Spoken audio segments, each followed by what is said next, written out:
Hello, everybody. It's Joshua Hayes at BigWaveTrading.com and BigWaveTrading.net coming to you with July 27th stock market report, and a very healthy one, mind you. Anyway, let me go ahead and start it off here with the Dow Jones Industrial Average, because the Dow Jones Industrial Average kind of actually brings a point home a little bit better than others have. At the same time, I'm going to be opening Paint at the same time I do this, so apologize, because I want to do this. I want to show you that on the Dow Jones Industrial Average, what we have here is look at how many days of below average volume we have. I'm going to go ahead and put that in there. And then I'm going to go to this line right here and draw a white line. And then look at this. Look at like all this volume in June below average. Then look at all the volume below average in June and early July. And then throughout July. The only good news is that when volume is higher, it is luckily accumulation. As you can see right there. This day, as you can see, was very tight right there. So it wasn't that bad. But basically, you're seeing some accumulation bars, which would be these green bars that stick up out from the bottom. So you still get a little bit of accumulation, but the problem is that the overall trend of the volume, as you can clearly see, is going this way while price is going this way. That's a negative divergence. And also looking at the Dow Jones Industrial Average, you have a very strong money stream line, which is good, but a very weak relative strength line. Now that's fine because that's the Dow Jones Industrial Average. It's not really a big deal. But the point I'm making is it is moving up with lower volume. And something else that's happening now again is, do you see the green bop? Look at the last time green bop was in the Dow Jones Industrial Average back here in September, October. Look at what happened. Nasty rollover. Then it showed up again in November. Kind of went nowhere and rolled over. So don't think just because you have green bop in the Dow Jones Industrial Average with the lower volume that we're about ready to zoom higher. Bop is meaningless in these indexes. But the Dow Jones Industrial Average, once again, another higher gain on lower volume. So I don't know about this rally. I tell you what, I'm finding it harder to find longs. In fact, and let's see, 1, 2 on the 23rd I found, 2 on the 24th.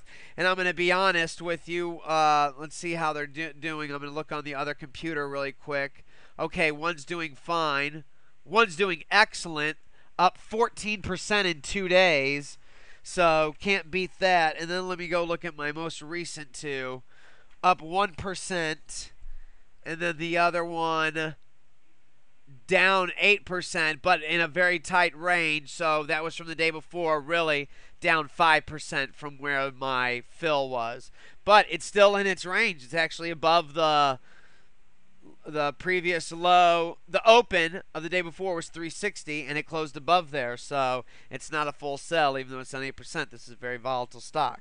Bottom line is all the new longs are holding on.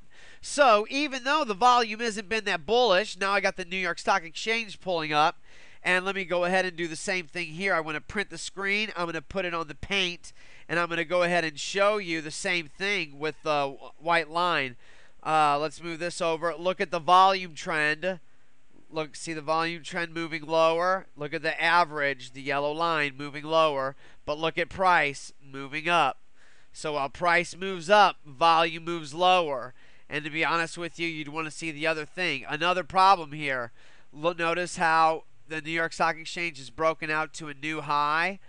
See how it breaks out over here 3 days ago. Look at the relative strength line, negative divergence. Now you got positive divergence with the money stream line, but the relative strength line is a little bit more important.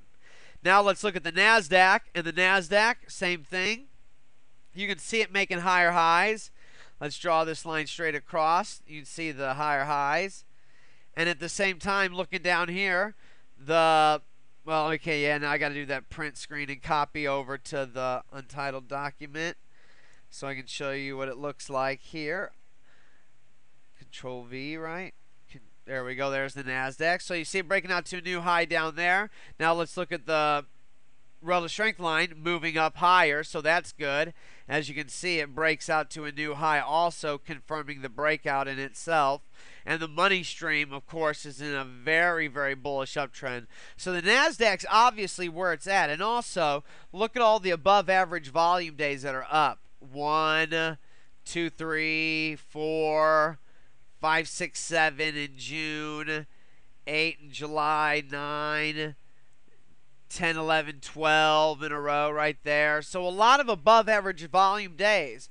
But the problem is that look at the volume average. It's moving down too. Oh, let me just go ahead and undo that one. Edit, undo. And if I draw that white line right there, I know if you take out the witching days, you can see that volume overall is moving down. And how you can see that is look at the yellow line right here, the average line on the 50-day volume average. Now if I'm going to go ahead and do a Control V and repaste it so you can see it more clean. But as you can see clearly, the average volume is below these days. Like, let me go and draw the white line. Like, look at all these below average volume days. Look at all that in early July, mid-July, as it rallies higher, breaks out to new highs on lower volume. Then some days a higher volume comes in. Now pulls back on lower volume. And then once again, notice what's showing up down here. Green Bop. And like I like to remind you, Green Bop is not bullish. And last time it had Green Bop was back in 2006 as it took on its last uptrend on the way up before a nasty sell-off in early 2007, which made me believe that we possibly topped then. But we rebounded and we had pretty charts again. And then we went on for another about 10% rally in the NASDAQ before another pullback of below 10%. Then after another rally of about 10% higher, 16%, then the top came and then all hell broke loose, pardon my language. And of course the market fell over 55%. Coming back up, NASDAQ strong, but once again volume's bad. Now let's see how much time we have because there's something very important I want to go over. Okay, great. Now here's my problem with the market right now. Got to take a quick drink of my chocolate milk. Yummy and delicious. First off, while we have some stocks making money, I'm fully out of both of these stocks now, so I'm going to show you to them. My two biggest longs was ARST. I loaded up here on the breakout. I did notice that there was no max screen bop the day before or on the breakout, so that was a problem. Plus the V-shaped base that I'm showing right here. I knew that this was a problem, but it had excellent fundamentals, and it looked very, very pretty. And it was just an overall great stock. Just very, very pretty, a lot of green, very happy. Worked out immediately. Immediate 8, 2.5%, almost a 10% gain immediately intraday. You had that. Then it started to reverse a little bit, and as you can see with the higher volume, I got nervous, so I decided to take some profits. Good thing I did, because then the very next day, I was selling all of it, because I don't take losses, and there was a small loss of 1%. Started to bounce back, and a lot of people were like, Josh, what were you doing? I'm holding. I'm going to go ahead and hold for more gains. I said, guys, I don't mess around. When I go long, study my past big winners of 99, 03, 04, 05, 06, 07, and even the 08 shorts. When they work immediately. They don't do this. So after your bounce, whoops, you failed, whoops, again. So instead of taking about a 1% to 1.5% loss, you now have a loss of 8%. So that's why you need to listen to it. Another problem is Star was another huge one. I bought a lot right here, and at one point I had a beautiful 13, actually a 15% gain where I got filled. Now, after the gap down yesterday, I sold all but about 25% with about a 8% gain. Now I got to get rid of it all with about a 1% gain. So I'm not killing it there. But at the same time, I had this stock long, BCRX. Problem is I went long right here. And it was beautiful. It was a beautiful long right there. Beautiful. But look closely, everybody. Hindsight's 20/20. It broke down below the 50-day moving average. 374 is a close lower than the 395 open. How do you not know it goes from 374 down to $1, leaving you with an over a 50% loss? So of course I cut my loss on the position at 13%. What happens right after that? It comes back, but on lower volume, and BOP is going the wrong way. Only a fool who gets lucky buys this. Then it breaks out and goes on to run. Now, let's say that it never drops below the 50-day moving average. There I am with a 152% gain in 1 month with plenty of max green bop. And at the same time, there's AVNR.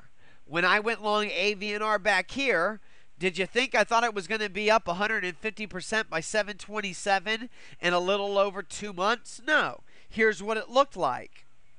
Where's the max green bop? There's no max green bop. Without max green bop, it doesn't look like my past big winners that have presented me with 300, 500, 1,000, and even a 2,300% return in 9 months.